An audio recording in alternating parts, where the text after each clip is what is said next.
Decision structures. My name's Caila Blanton. Real-world situation.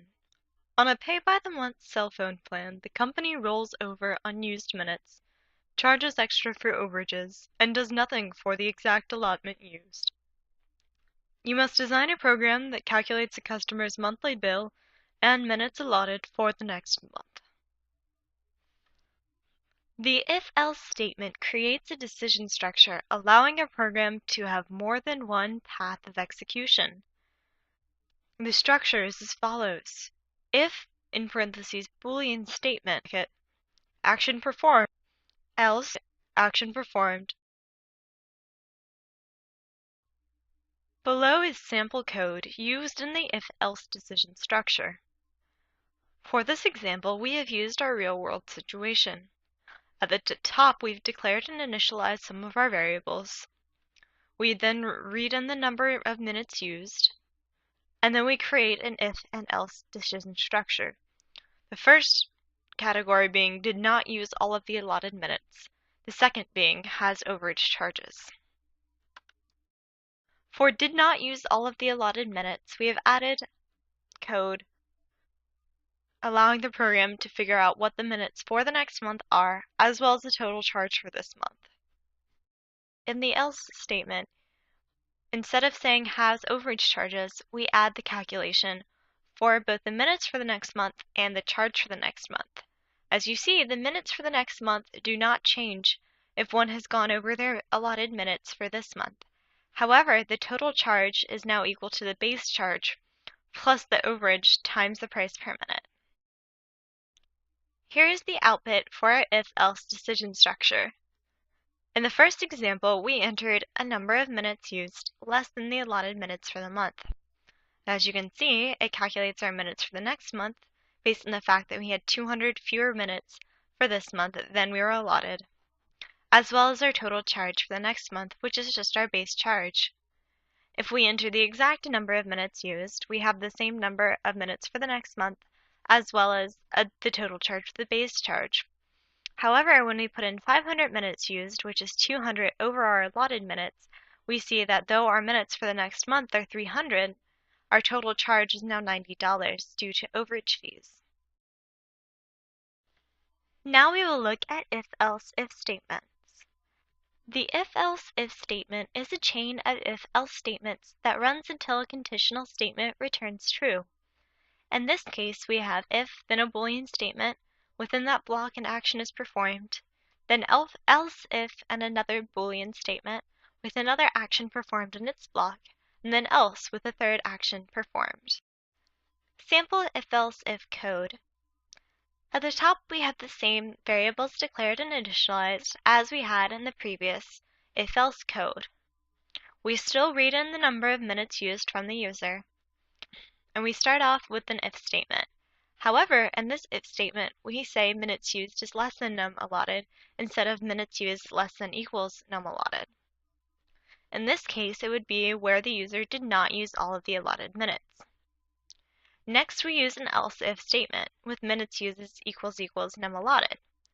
This is if the user used exactly the number of minutes allotted. Our else statement is anything above that has overage charges. Within the first statement, the if block, we add code for if the user did not use all of their allotted minutes. For this, we use the same code where we subtract the number of minutes used from the number of minutes allotted. In this case, our charge is still $30 because they did not go over. We now update the block for the else if statement where minutes used equals num allotted. In this case, our minutes for the next month will definitely be 300, and our total charge will definitely be $30.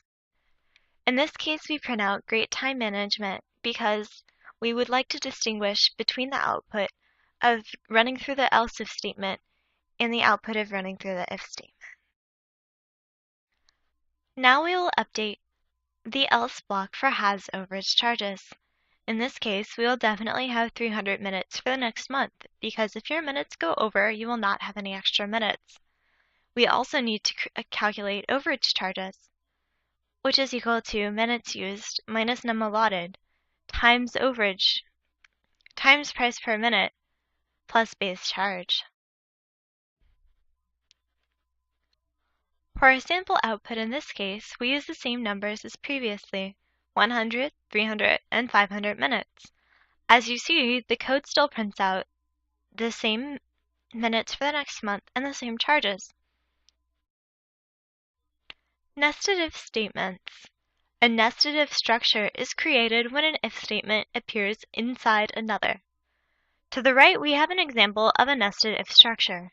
We start off with an if statement followed by a Boolean statement. Within the if block, there is an action performed, and then another if statement followed by a Boolean statement followed by an action performed, and then an else block.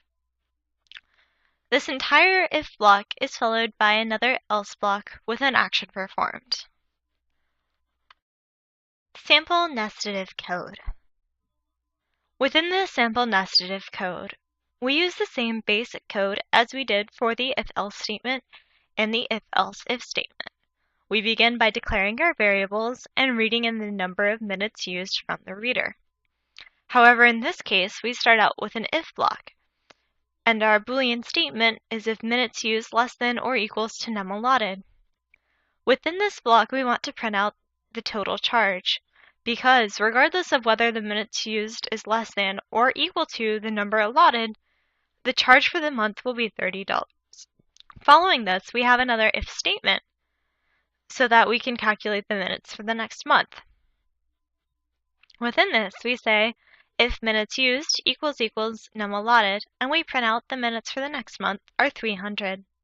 We will then have an else statement for if the minutes used are not equal to the number allotted, and we will have an action where they did not use all of the allotted minutes. Outside of this first block, we have another else statement where there would be overage charges. Our sample nested if code continues within the else block inside the first if block. In this case, we want to calculate the extra minutes for the next month.